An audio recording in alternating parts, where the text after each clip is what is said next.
চাও? কি অধ্যাপক? ওই দেখো আমাদের খোদাই ঘরের দল পৃথিবীর বুক চিরে তাদের দরকারে বোঝা মাথায় করে কীটের মতো সুড়ঙ্গের ভিতর থেকে উঠে আসছে। কিন্তু সুন্দরী, তুমি তো সোনা, শুধু ধুলোর নয়, সে যে আলো। পাতালে সুড়ঙ্গ খুদে তোমরা যে যক্ষের ধন বার করে করে আনছো। আমরা যে সেই মরা ধনের প্রেত নেই না, আমরা সেই মরা ধনের সব সাধনা করি। তারপর তোমাদের ওই রাজাকে একটা অদ্ভুত জালের দেয়ালের আড়ালে ঢাকা দিয়ে রেখেছো। আমাদের মরা ধানের প্রেতের যেমন ভয়ঙ্কর শক্তি, আমাদের মানুষ সরকার রাজারও তেমনি ভয়ঙ্কর পদা। এই সব তোমাদের বানিয়ে তোলা কথা। হ্যাঁ বানিয়ে তোলাই তো, উলঙ্গের কোনো পরিচয় নেই। বানিয়ে তোলা কাপড়ে কেউ বা রাজা, কেউ বা ভিখিরি,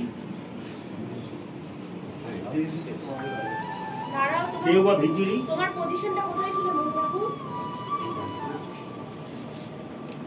হ্যাঁ বানিয়ে তোলাই তো, উলঙ্গের ভিখিরি। আমি এসেছি তোমাদের ওই রাজাকে ঘরের ভেতরে গিয়ে দেখবো বলে। রাজা থাকে জালের আড়ালে, ওই ঘরে তোমাকে ঢুকতে দেবে না। আমি জালের বাধা মানিই নে, আমি এসেছি ওই ঘরের ভেতরে ঢুকতে। আজ রঞ্জনের সঙ্গে আমার দেখা হবে। সর্দারের চোখ এড়িয়ে কোন পথ দিয়ে আসবে? এখানে থেকো না, তুমি পালাও। যেখানে লোকে দস্যুবৃত্তি করে মা বসুন্ধরার আঁচলকে টেনে টুকরো টুকরো করে ছেড়ে না, সেইখানে রঞ্জনকে নিয়ে তুমি সুখে থাকোগে। রঞ্জনী, তোমার ওই ডান হাতের ওই রক্তকরণের কম্পন থেকে আমাকে একটা ফুল বসিয়ে দেবে?